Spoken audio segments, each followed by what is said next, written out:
Okay. Usually it leaves this. There we go. Slideshow from current slide. Okay.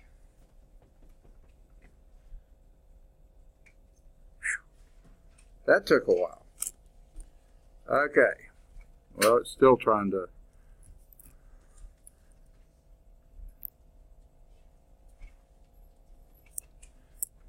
Okay, we finally are at it. Now, remember, we were on in Chapter 1, Functions in the Graph, Section 1.4, Functions, page 39, Example 6b.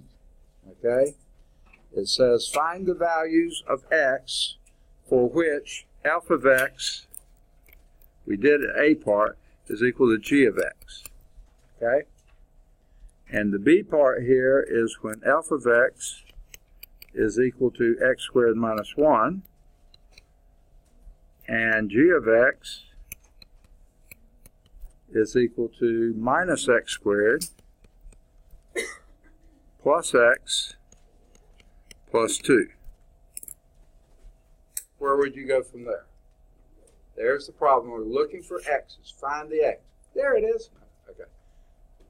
Find the x's. What would you do? Exactly. Exactly what it says here. You put these in because that's what f and g are. So we say x squared minus 1 is equal to negative x squared plus x plus 2. Very good. Now what? A little louder. Everything on one side, 0 on the other side, because this is a quadratic. So which way would you go with it? Add x squared, is that what I heard? Okay, add x squared to both sides. And while we're doing it, let's go on and subtract x from both sides and subtract 2 from both sides. Okay, what do we have over here? Say again? Okay, how about, you got 2 of them, don't you? X squared plus x squared is 2x squared, right? Okay, minus x minus 3. Those two add. Okay, what's you got over here? Notice the sound effects? 0. Exactly what you want to have there. What do we do next? Factor. Excellent. If it's factorable. We don't know that it is, but let's see if it is. Okay, now what's the only possible factorization for 2x squared? 2x times x. Very good. Now we look at the sign of the last term. Okay, we're asked for one like this. So get it? What does that? What does that tell you about these two signs? One's negative and one positive. Okay, so let's just write them down. This is basically what we call trial and error. You may not be getting it right, but let's try. Now, what's the only factorization for 3? 1 and 3. So let's write them down, see if it works. How do we know if it works? FOIL it. Very good. So when you FOIL this, what do you get? 2x squared. That part's okay. Then the outer plus 6x, inner, minus x, and then the last, minus 3. Okay? What do we have? 2x squared, that's fine. But what do we have here? Plus 5x. What do we have here? Wrong answer. Now, notice here, we have the wrong number. If you have wrong number, change your numbers. You see, you put them there, you can change them. So change this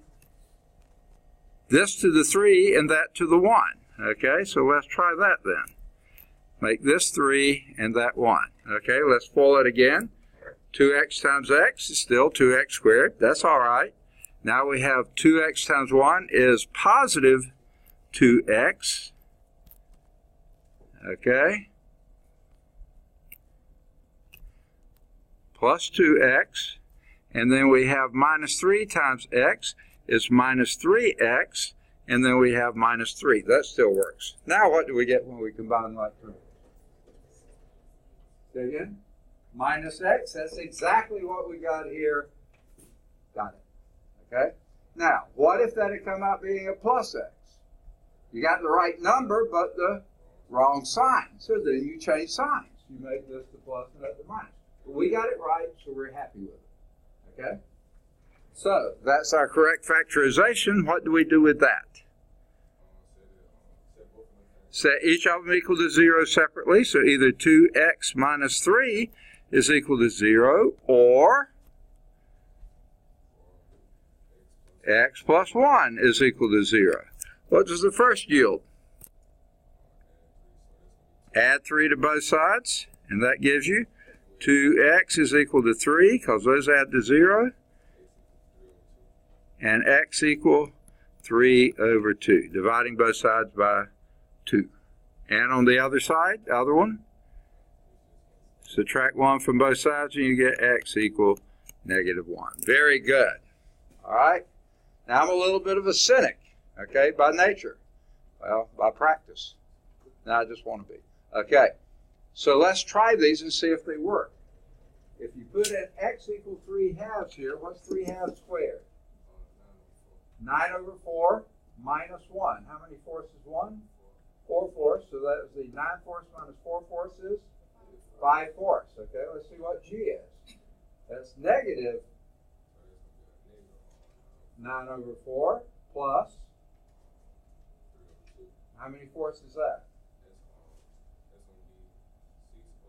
6 over 4. So minus 9 fourths plus 6 fourths is? Second? Negative 3 fourths plus, how many fourths is 2? 8 fourths. Negative 3 fourths plus 8 fourths is? 5 fourths. Yes, it works. Now for the hard one, okay? Putting a minus 1 in here. 0. Oh, shucks. Okay, what does this one give us? Negative 1. Minus 1. That would be negative 2 plus 2 is 0. Got it. All right. So there are 2 solutions. Now, the book likes to write them in set notation. If you like to, go. Oh, no, they don't. I don't think. Nope, they just write x equal 3 halves or x equal negative 1. Good for them. Okay. There is a checkpoint here. Remember what I said about checkpoints? Soon as you finish, get out of class and have a chance to do it, try to do these checkpoints. If you can't get not certain of the solution, go to the audio video solution in English or Spanish at larsonprecalculus.com. About the only author I know that does that type of thing. So go for it. Any questions? Okay. You were asking for some more. Yes.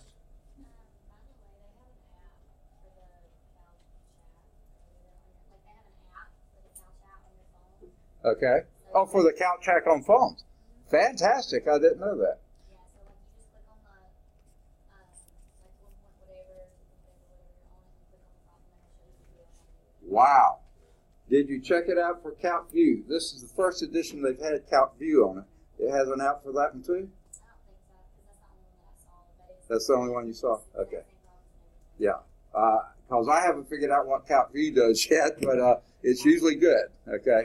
So, what's that? All of the red problems he does on CalcView. Oh, I see. That's why the red are in the back of the book. So the red problems at the end are at Calc View. Okay, excellent. But the app is there for Calc Chat. That's even better. All right, fantastic. For people who know how to use apps. Okay. All right, let's move on. Okay, this is example 4. Okay. Now, we've already talked about domain of a function. I have a bad memory. It's just short. What is a domain of a function? Okay, the set of all the possible input values, the x values, the stuff you put in. And I say, give me a, that's what you give me. And then, of course, the range is what the output is. So let's look at domains of function. domain of a function can be described explicitly. In other words, here's the domain, okay? They give you a set, that's what you choose from. Or it can be implied by the expression itself to define the function, okay? The implied domain is the set of all real numbers for which the expression is defined. For instance, okay, before we get into this one, if you have a polynomial function, guess what? All real numbers. From negative infinity to positive infinity, they work unless you specify the domain. Okay? Now, let me give you an example of a specified domain. My younger brother was a vice president of a small electric power company, a rural REA type thing over in Georgia. And he had various jobs while he was there. One of those jobs, he was the sort of the main engineer for the company. And every year, right at the end of the year, he had to go back and look at the trends that had been happening. What were the costs for the power? They had to purchase some of their power from Georgia Power because they were small. They manufactured some of it. They owned part of a couple of the plants, but they had to buy power. So he looked at the cost of the power. He looked at their base. In other words, how many customers they had. What is it doing? Is it increasing, decreasing, flat, whatever? He looked at personnel costs. He looked at equipment costs. He looked at all sorts of things. He looked at the trends. Now, did he look forever? No. He looked for the last 5 years.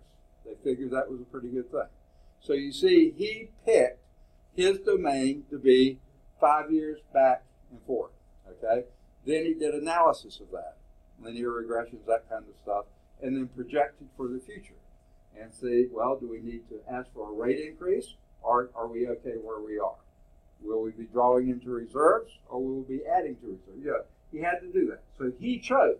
He explicitly defined his domain to be the last 5 years. So that's an explicit domain. With this one, when you look at that, that's obviously not quite a polynomial function. It's what we call a rational function. Do you see any problems with that function? Yes. Oh, I thought you said you had a problem. Okay, yes.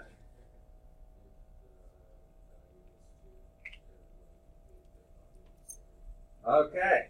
You have your variable in a denominator. That's a red flag. Warning, warning. If that expression in the denominator, because it's in the denominator, can never be what? 0. So let's write that down, okay? We know from looking at this that x squared minus 4 cannot equal 0 because you cannot divide by 0, okay? What do we do with this? That's an inequality. Well, you treat it just like an equality. What would you do? Second? Factor, of course, okay? And how does that factor? Times, yes, times x minus 2. And that product cannot equal to 0, okay? Now, if that product cannot be 0, that means that neither x plus 2, of course, that can't be 0, and it's not or anymore, it's and, okay? X minus 2 cannot equal 0. What happens to that first equation, or inequality? Treat it just like an equation. Say again? Yeah, subtract 2 from both sides, and you get x cannot equal negative 2, and add 2 to both sides, and that gives you x, oops, that's a cannot equal positive 2. So that's how they get the implied domain consists of all the real numbers x, and that's where we always begin. We assume it's all real numbers unless there's some values you can't have, okay? And here we can't have x equal plus 2 or minus 2, and this is the shorthand way to write that. Oh, yeah. Now they say all real numbers other than x equal plus or minus 2. I find it a lot easier to say x can't equal plus or minus 2. You don't have to write other than in there. x cannot equal plus or minus 2. Either way you write it, as long as it's clear, that's fine. Those two values have to be excluded from the domain because division by 0 is undefined. You can never divide by 0. Okay. Now, remember I said the book likes set notation. Okay? There are two ways to express that as a set. The easiest way, I think, is this way. It's the domain of this function f, okay, is the set, that's the braces there, of all values x such that x cannot equal plus or minus 2. That says it all, folks. Set of all values x such that, that's what the vertical line means, x can't be plus or minus 2. Every other value in the world, it can be, but not plus or minus 2. Now, the book likes using a different notation, and it's perfectly legitimate. What I want you to do to get this next notation, you're probably already familiar with it, but I like to think of drawing a number line, okay? Let's have that being 0, right? And we'll have 1, 2, 3, 4, 5, 6, 7, 8, negative 1, 2, 3, 4, 5, 6, 7, 8, 9. Okay. So we know x can't be minus 2 and x can't be plus 2, right? It can be all other values in the world. Every one. That means all of these values going out to negative infinity here, all these values, and all these values. Okay? That's what x can be. So here's how you do it in what they call interval notation. Now, if you're going to an infinity, either negative or positive, you always either precede or follow it by a parentheses. Okay? It's going to negative infinity, so you put negative infinity, comma, where is it going to? Negative 2. Okay? Does it include negative 2? No. If it does not include negative 2, you put a parenthesis. If it did include negative 2, put a bracket, a square, rectangle, off looking parentheses. Now we union that with the stuff in here. This describes all this stuff. What's in between? Where do you start? Do you count negative 2? No, so you open the parentheses there. You put a minus 2. How far do you go? Say again? To positive 2, do you count positive 2? No, so you put a parentheses. That covers this part, okay? Now, what next? Union that with, where do you start? And do you include 2? No, so you put a parentheses, 2, comma, positive infinity, close it out with a parentheses. That's the other way to do it. This is called interval notation. This is called set notation. Either way works. So if you're talking about a domain, because a domain is a set of numbers. Now, one way to do it is just write the words. Set of all, all real numbers that other than plus or minus 2. You can write a sentence. Or you can say, to me, this says it all. X can't equal plus or minus 2. Or plus or minus 2. Just that by itself is perfectly fine with me. But if you're writing it as a set, then it's a set of all x's such that x is not equal to plus or minus 2.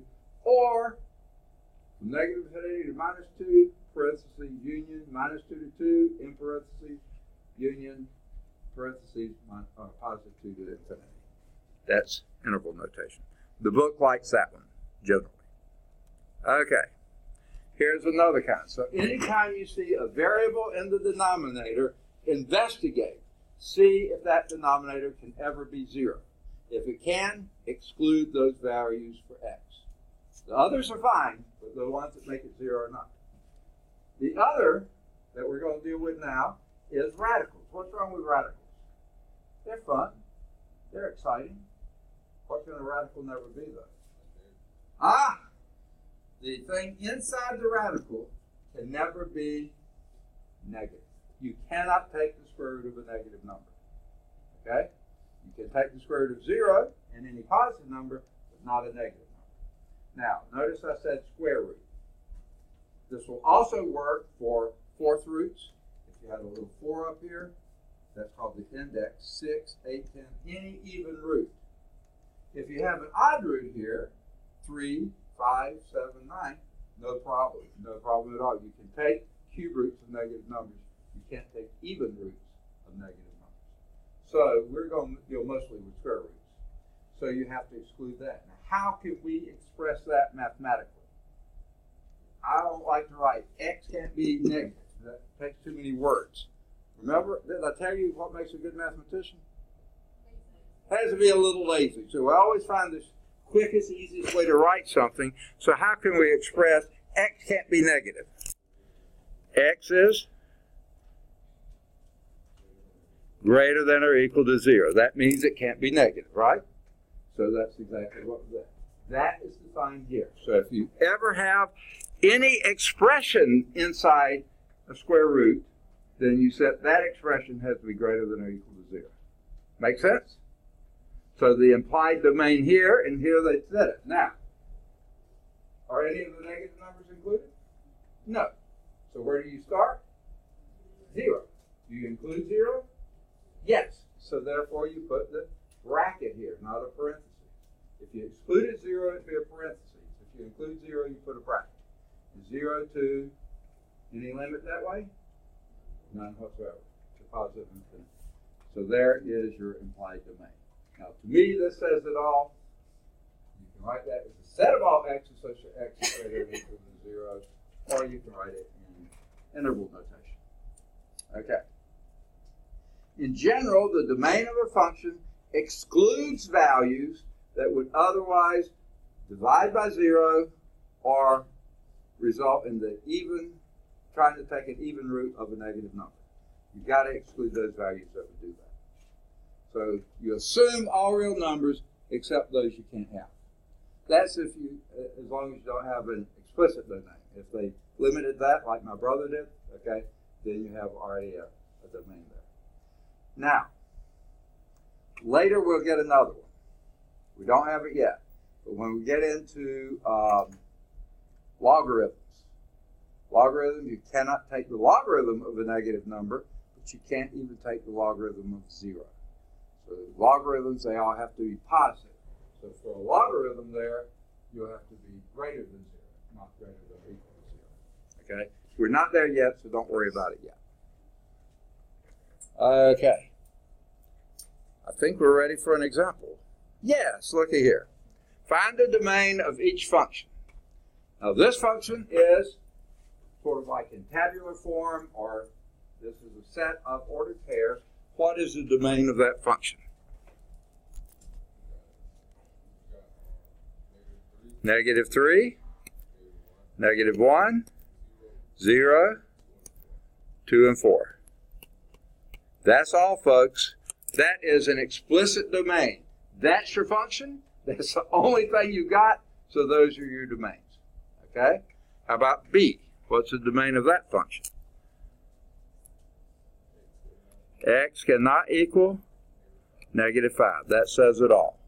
Now you can write set of all x's other than x equals -5. You could write that out if you wanted to. If you wrote it in set notation, what would that be? The set of all x's such that x is not equal to -5. Or in interval notation, what would that be? Parentheses, -infinity to -5, close parentheses, union, parentheses, -5 to infinity. Bingo. I mean, you got it. Okay, good. All right. There is another sort of implied domain we haven't discussed. And here's an example of that. Volume of a sphere. That's the formula for it.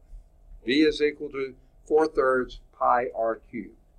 What is your domain of that function? Yes.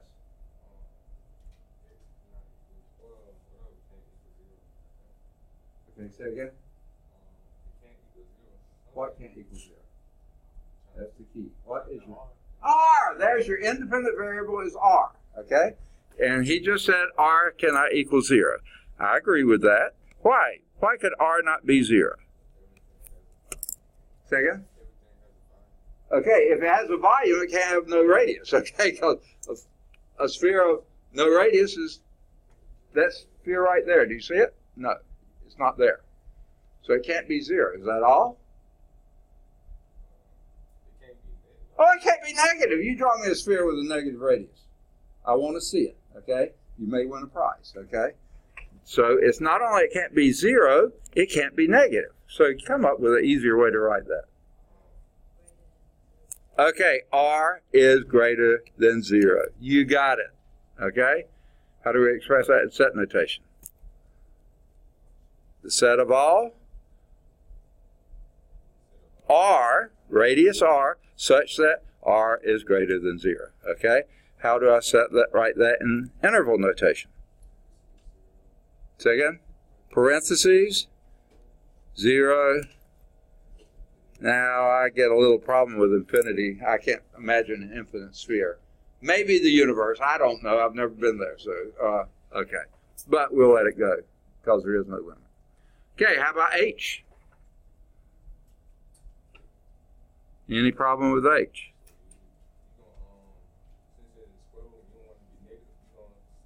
Okay, so how can we express that?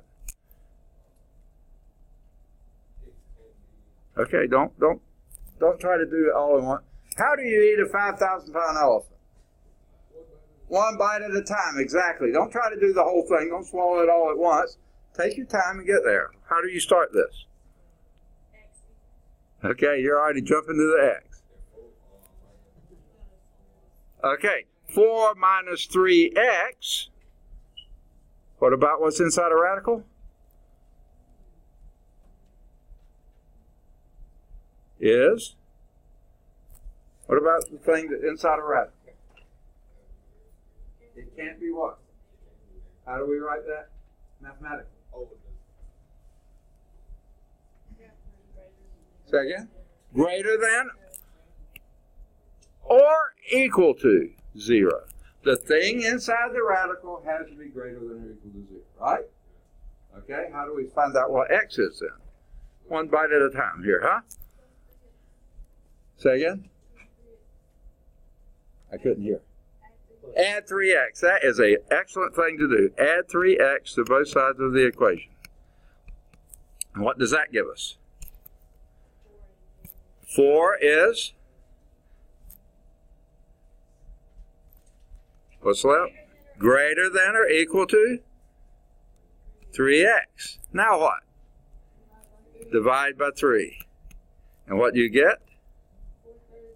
4/3 is greater than or equal to x. Now if we wanted to write that the other way, what would it be? X is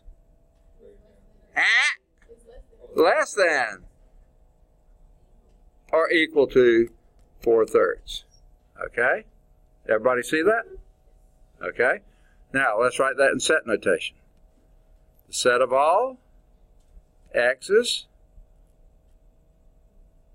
such that x is less than or equal to 4/3.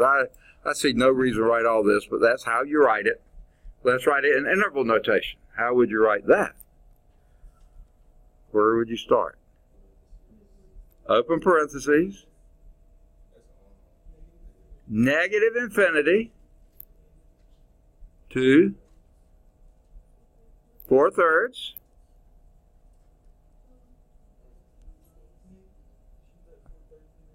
and what? Don't think so, is it? A bracket. Okay. 4/3. The question was, is that negative? I don't think it is because we never introduced a negative sign. I think what you're doing is you're mentally doing it the other way, and I want to do that. I want to do it the other way. I think whoever chose to add 3x was very clever there. Let's do it the other way. 4 minus 3x is greater than or equal to 0. I was expecting someone to say subtract 4 from both sides. That would have been legal too, right? In most states, okay?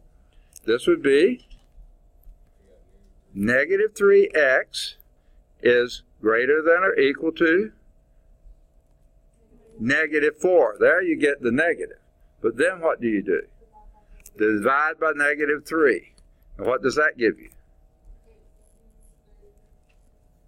X is?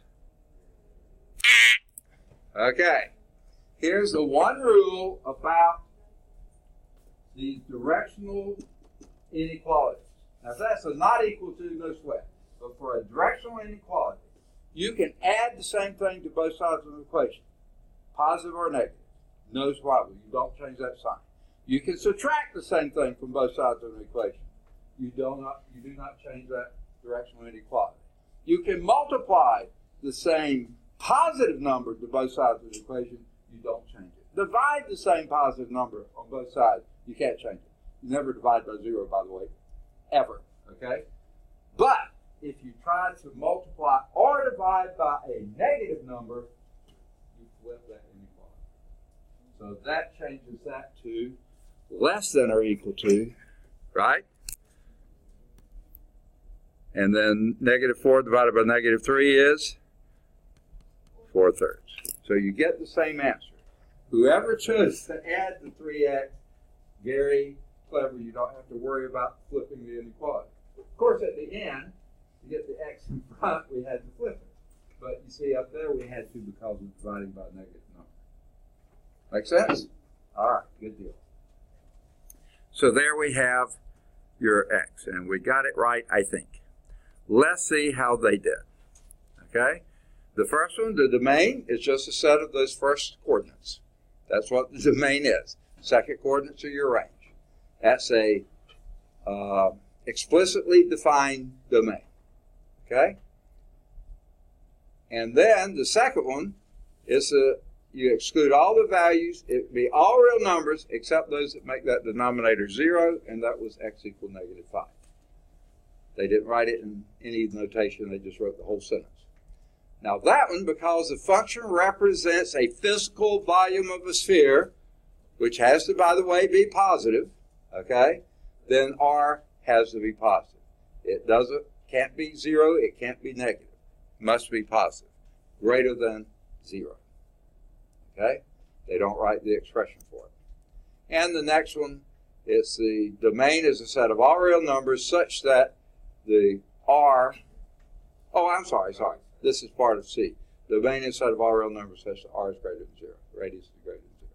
And then the final, Well, you can finish what you're saying. I'm sorry. It's not on this question. It's about the subject, but you can continue with the final explanation. Okay. All right.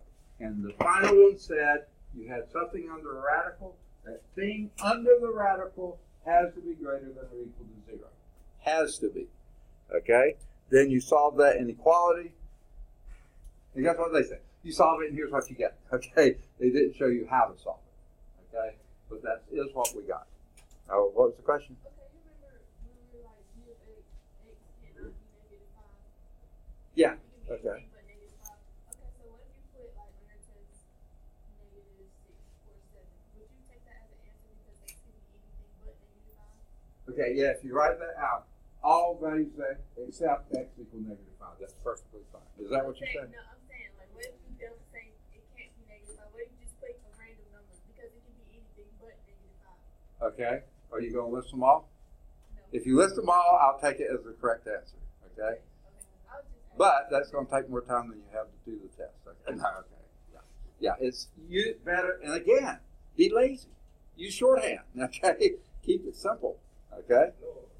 Yes. Yeah, he's just saying, I was just saying, like, just if you were trying to be funny, like, okay, if it can't be negative 5, then it can be 6. So I'm going to put 6. But you're saying, if it can be anything, and I don't put it can't be negative 5, then write every other number, which is going to take forever. Yeah, exactly. And not only whole numbers, you have to, all the decimals, all the irrational, yeah. Yeah, you'll be a while. Okay. Okay, good deal. Okay, good deal. Good question, by the way. Any others? All right. And this one they wrote as the domain, conclude that x is less than or equal to the 4/3, that's fine. You can correct that in parentheses, or you can write it as interval notation. Why they do some and not others, I don't know, but that is the interval notation, which we got to. Good for you and them. All right, now that example 7c, note that the domain of the function can be implied as a physical from the physical context. If you're ever doing the length of a rectangle, don't give me a negative length, okay? I can't draw a rectangle with a negative length. Lengths are positive, radii are positive, volumes are positive, like you said before. You would have no reason to restrict r if this was just an equation, y equal 4/3 pi x cubed, without being the volume of the cylinder. Yeah, that no reason for it not to be. But since this is actually, they said, the volume of the sphere, the physical context implies that the sphere cannot have a negative or even a zero radius. So just watch out for that. It's not meant to be tricky, but just make sense with it. Okay? Good deal. Any questions? All right, applications. We love these. You work for a marketing department of a soft drink company, and you're experimenting with a new can for iced tea that is slightly narrower and taller than the standard can. I think I've seen some of these, okay? For your experimental can, here's a key here. The ratio of the height to the radius is 4. Hang on to that concept for a minute. It says, write the volume of the can as a function of the radius. Well, wait a minute. Let's get what the volume of a can is. That is, say again? It's not a sphere, that's a cylinder. Right circular cylinder. You're still bouncing your ball. Okay, no, okay. This is right circular cylinder. Okay? And this is iced tea with lemon, by the way. That makes a difference. I'm just kidding. Okay. Now, what is the volume of a right circular cylinder? Anyone know? Close, but not quite. Okay? What were you trying to do there? Area of the base times the height. That's exactly right. The base area of the base times the height. You just got the area of the base wrong. Pi r squared. Okay. 2 pi r is the circumference of the base. We're not looking for that. We're looking for the area of the base, which is pi r squared. I always thought pi were round, but no, pi r squared. Never mind. Okay. Now, so here we have the volume of this can is pi r squared times the height. The area of the base times the height. Very good. Okay? But it said they wanted it as a function of radius, not of radius and height. So we need to get the height in terms of radius. But that's where I said, pay attention here. The ratio, what does ratio mean? Oh, again? Okay, I hear something, but I can't make it out. Okay, ratio is comparison of two numbers in a division sense. So the ratio of the height to the radius, that's what a ratio is equal 4, right? Now, how can you get that height in terms of radius? Multiply both sides of the equation by r. It wipes out the r here, and you have h equal 4r. So now we can put that in. V is equal to pi r squared times 4r, which would then be 4 pi r cubed. You've done it. You've written the volume as a function of radius alone. Now 4 and pi, those are just numbers. So the only variable you have in here is the radius. Say again? Why did you do that intro for all? Because I read this sentence right here, or this clause. The ratio of the height to the radius, that's what that says, is equal to 4. And then I multiply both sides by r. Okay? Now, They're not satisfied with that. Now they want you to write the volume of the can as a function of height alone. Well, there you have h is equal to 4r. We want radius as a function of height, so now we divide by 4. Is that what you said? Ah, yeah. Now we go back and write it. V is equal to pi r squared h. But now instead of r, we put h over 4. So it's pi times h over 4 squared, right, times h. And what would that be? Pi, but you have 1 over 4 squared, that would be pi over 16 h cubed. H squared times h is h cubed. Now we have written the volume as a function of height alone. There's the volume as a function of radius alone. Here's the volume as a function of height alone. All right. I want to change jobs, don't you? No, I'm just kidding. Say again? Okay, got it? Everybody understood? Make sense? Say again? Still writing? Okay. The deal here is, notice all the givens here, and that ratio of height to radius being 4, that's the key to how to make that change. And sure enough, they have 4. Now, this is a silly question. Why would they want to do that? Reduce the radius but increase the height? It looks like you get more. Okay? It looks like it's a taller can. There must be more in it. No, they reduce the radius a little bit and increase the height a lot because height was 4 times the radius. So you decrease radius a lot, increase a little bit, increase height, you get the same thing. But short, fat cans, they look short. You don't think you don't think there's as much in them. There's usually more because the radius is 4 times. 4 times the radius is the height. You get a bigger radius, you can have a lot shorter can and still get the same or more in it. And that's why it goes for the big fat one. No, okay. All right, let's see how they did it. First, they identified the volume of a right circular cylinder, the area of the base, pi r squared, times the height. Okay? And they used those symbols. Okay? But we knew, and this they didn't write it down, because h over r, ratio of height to radius, was 4. The height was 4 times r, so you plug that in for height, and that gives you 4 pi r cubed. Good for them. On the B part, you start with the same formula, but now you write radius as a function of height. And radius is height over 4. That's the part you square, but you're squaring the 4 as well as the h, so that gives you pi h cubed over 16.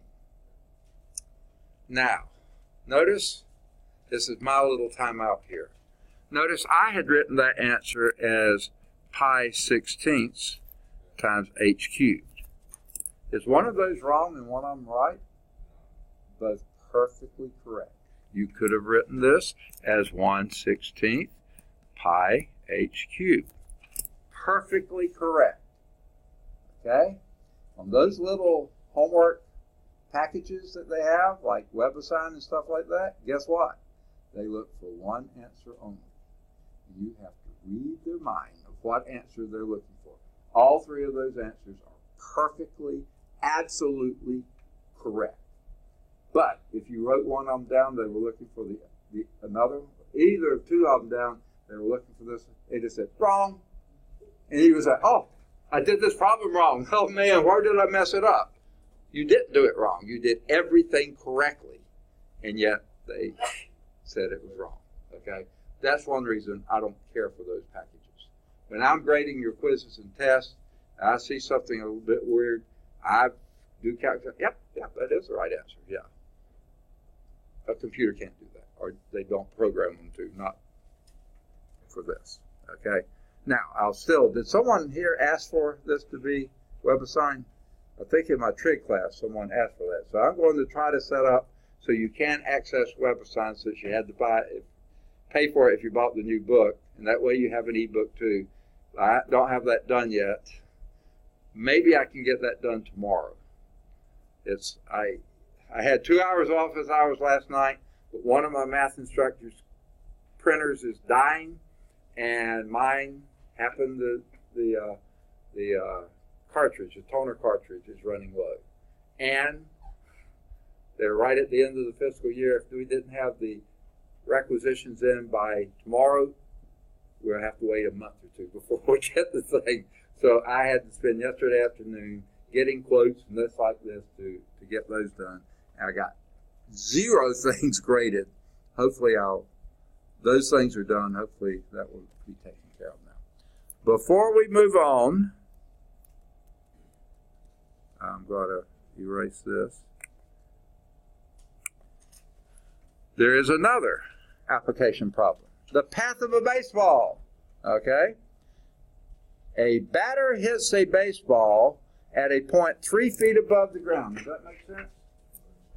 Yeah, that's just about sweet spot right there. 3 feet above the ground, okay? With a velocity of 100 feet per second, got a good swing on it, 100 feet per second, at an angle of 45 degrees. Good choice of angles there, by the way.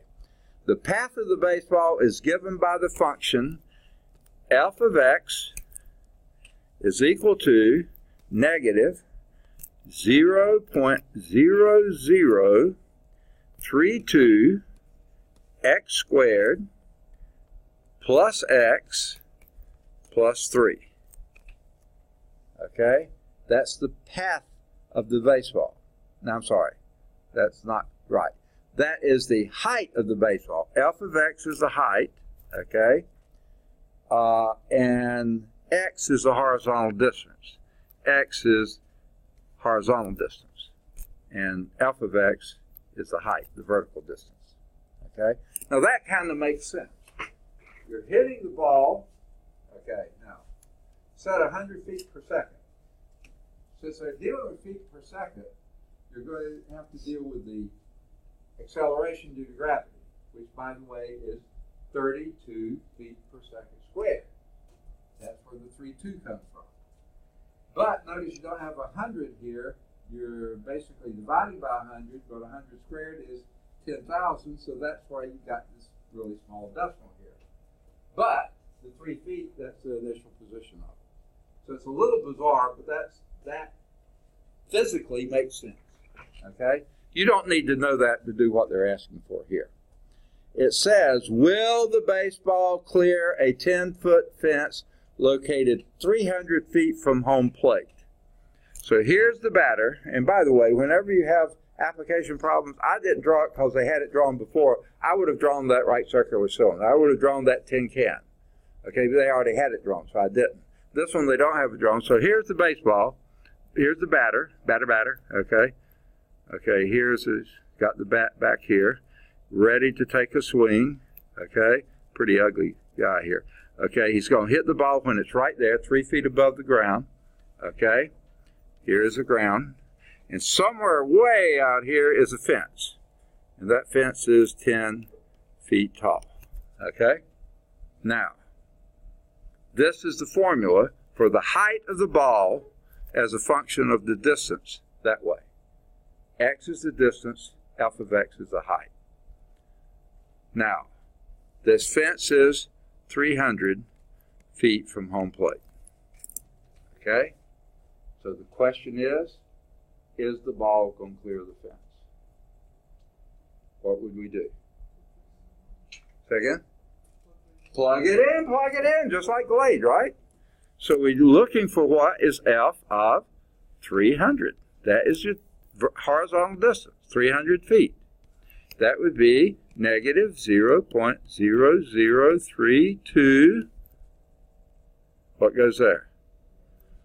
300 squared plus 300 plus 3. Don't forget the plus 3. That's important, right?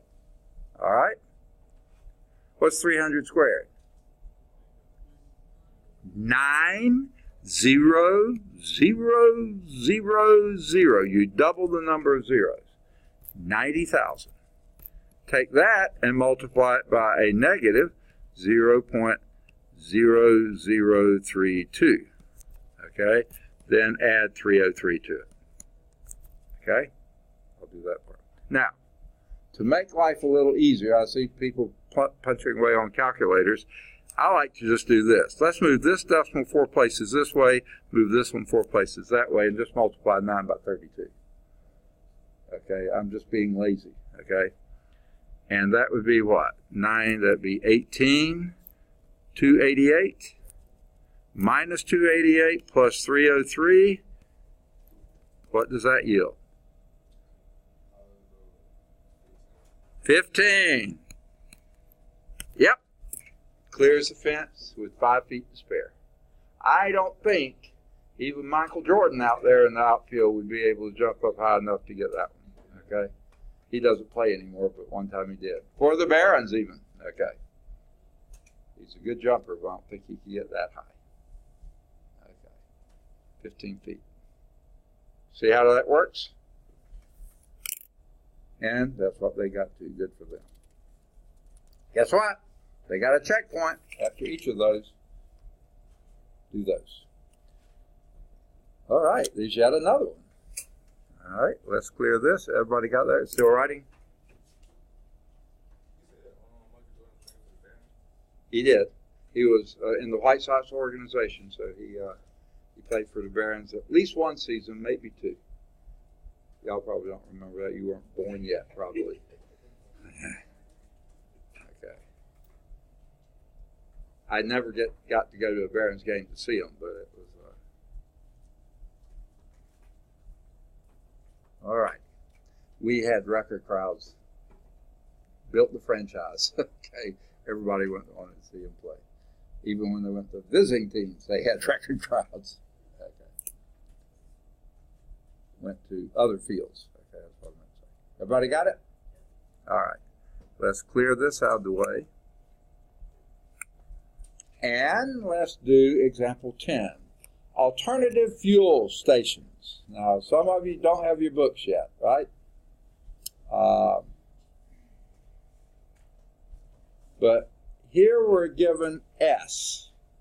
The number S of fuel stations that sold E85, that's a gasoline ethanol blend, in the United States increased in a linear pattern from 2008 to 2011, and then increased at a different linear pattern between 2012 and 2015, as shown in the bar graph. Now, I don't want to draw that for you, so what I'm going to do is hopefully let you see it from where you're sitting. Okay. Now, between 2008, and instead of writing 2008, they just put 8,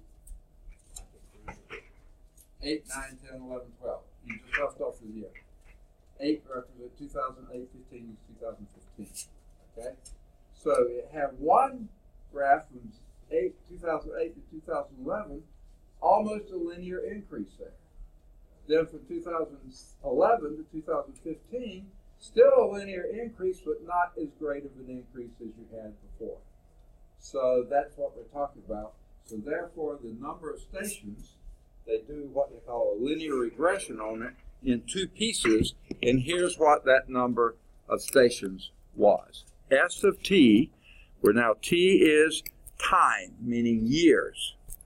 It's a piecewise defined function such that it's 260.8 t minus 439, okay? And that's when 8 is less than or equal to t. I can't write. Goodness gracious, what's wrong with me today?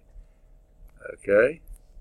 Let's see if we can get this to do less than or equal to t, and that's t is less than or equal to 11, meaning 2011. But it's 151.2 t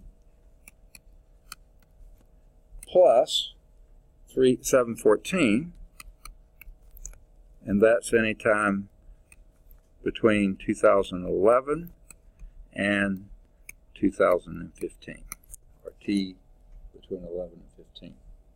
Okay. Now, I like for you to sort of like be thinking what this means. The book isn't going to ask this, but I want you to think. Okay? Now, these numbers out here just make the lines fit. The minus that and plus this. Don't worry about them. That just makes the line fit what you're doing. That's if you're going back to year 2000. This would have negative 439. That would be a y-intercept station. That doesn't make sense, okay? But it just makes the data fit, okay? Now, this is saying if you extrapolate it back from here, which would make sense, and here's why. This is only good between 8 and 11. Don't go back to 0 because it's no good back there. This is only good between 11 and 15. Don't go back to 0. But that's what those meant. Those were your y-intercepts if you went back to 0. Yes? How can it be? We're just beginning to have fun.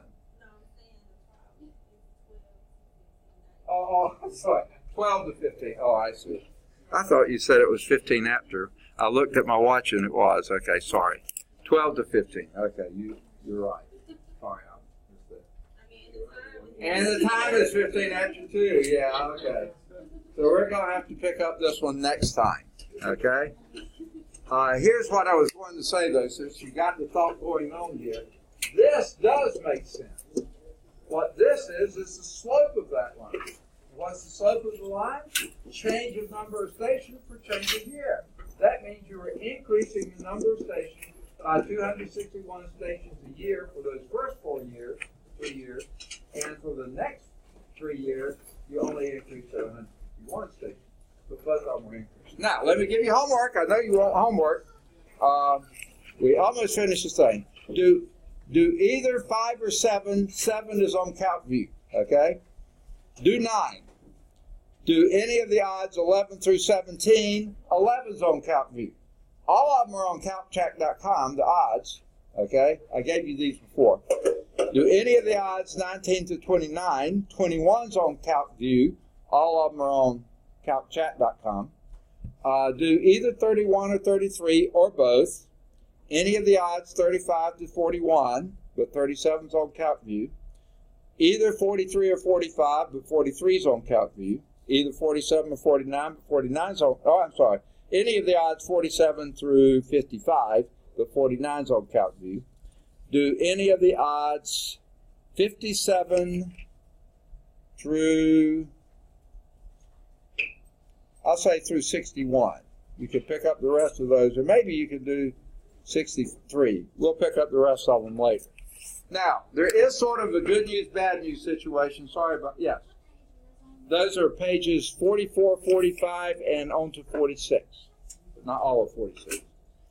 There is one of these good news, bad news situations. You know about those, right?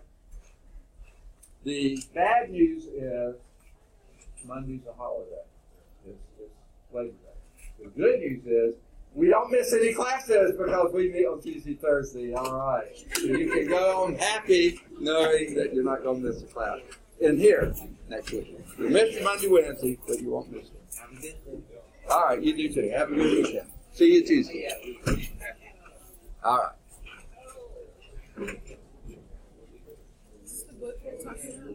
Yes. Okay, I went to Hoover and got it. You went to what? Really? Yeah. Okay. Yeah. What's that? Indirectly. If you do your homework, you're going to score better on the quizzes and tests. Yeah. How do you do your tests, though? What's that? Are they as hard as the homework? Like your quizzes and tests, are they as hard as the homework? Yeah. I mean, they're approximately the same. So everything in homework is potentially could, yeah, but it won't be the exact problem, but it'll be those types of problems. So you see, it's an indirect result. You know, it's an implicit domain.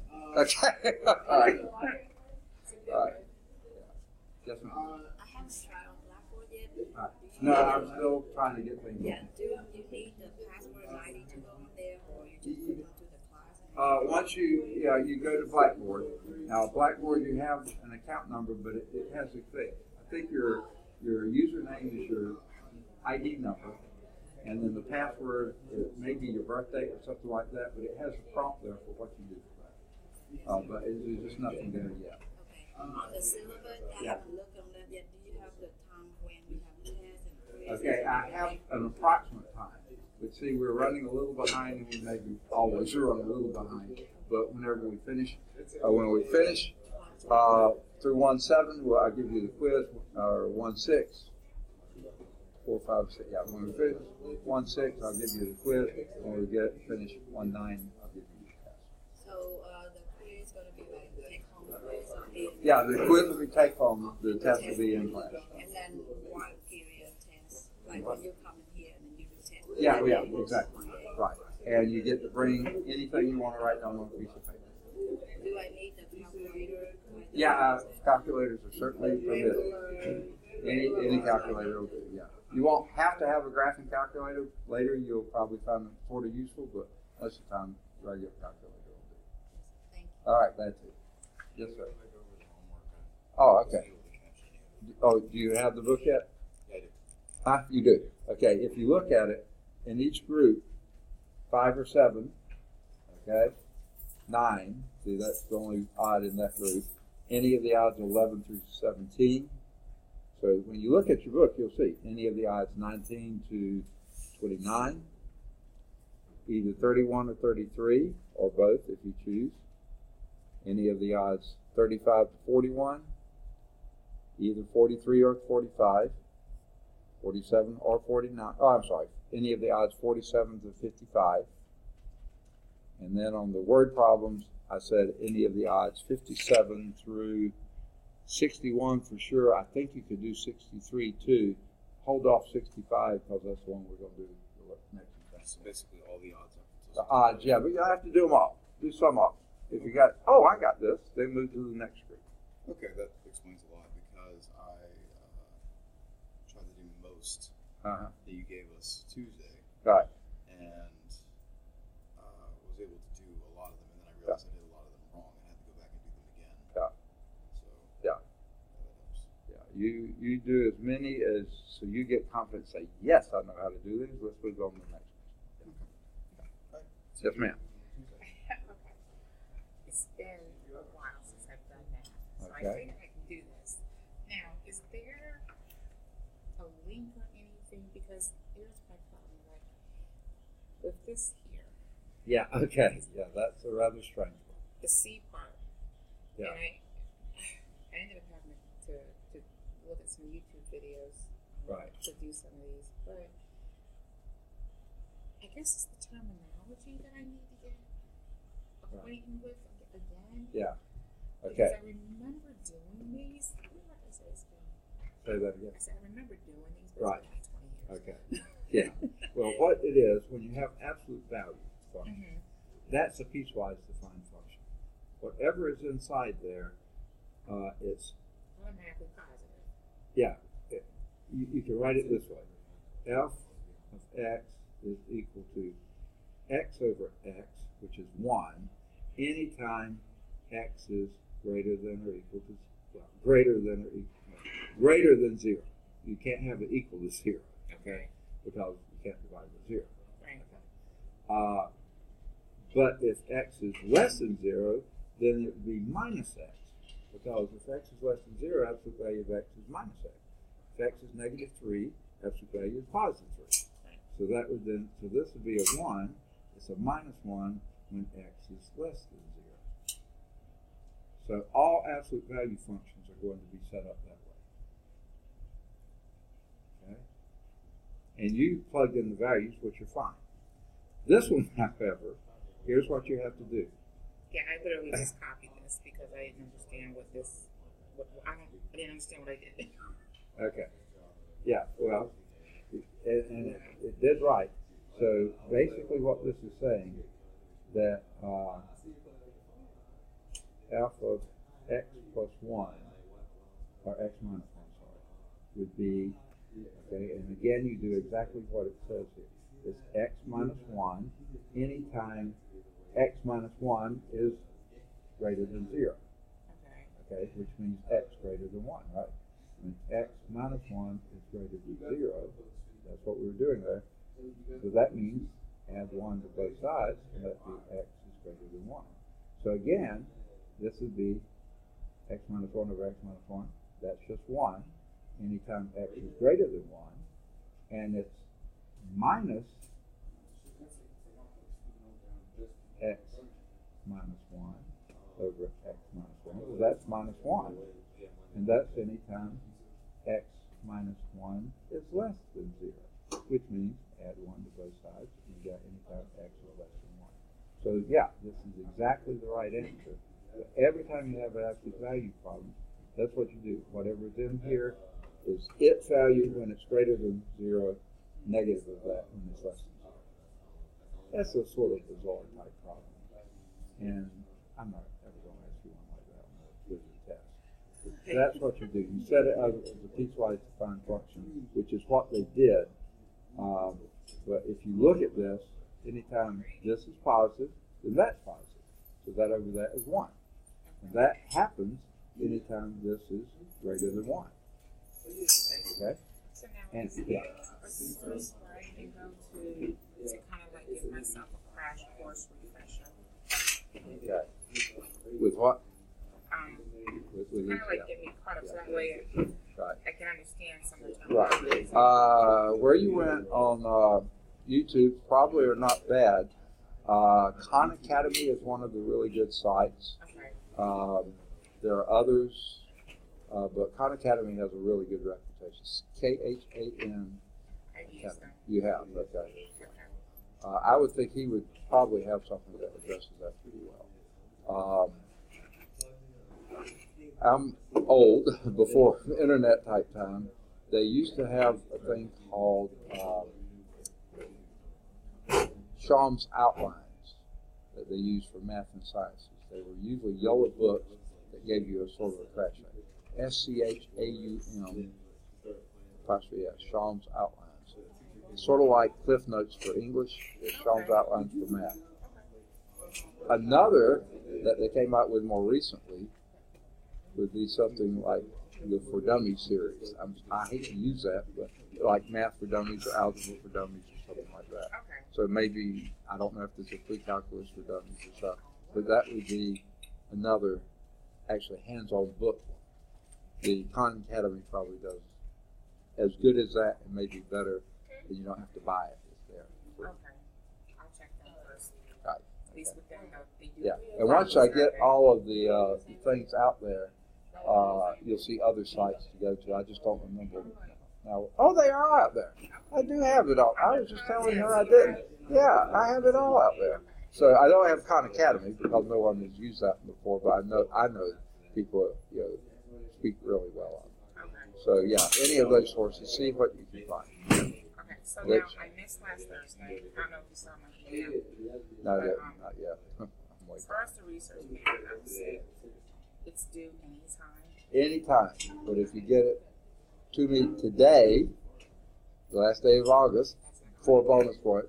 Anytime in September, 3 bonus points. You know what? October 2, November 1. Yeah, How long does the paper have to be? 1 to 2 pages. Oh. Really simple, double space. And I just need to put a subject with you. You don't have to, but it's a good idea to. I mean, you don't have to. If you get it in early enough, no one else is going to get that topic ahead of you.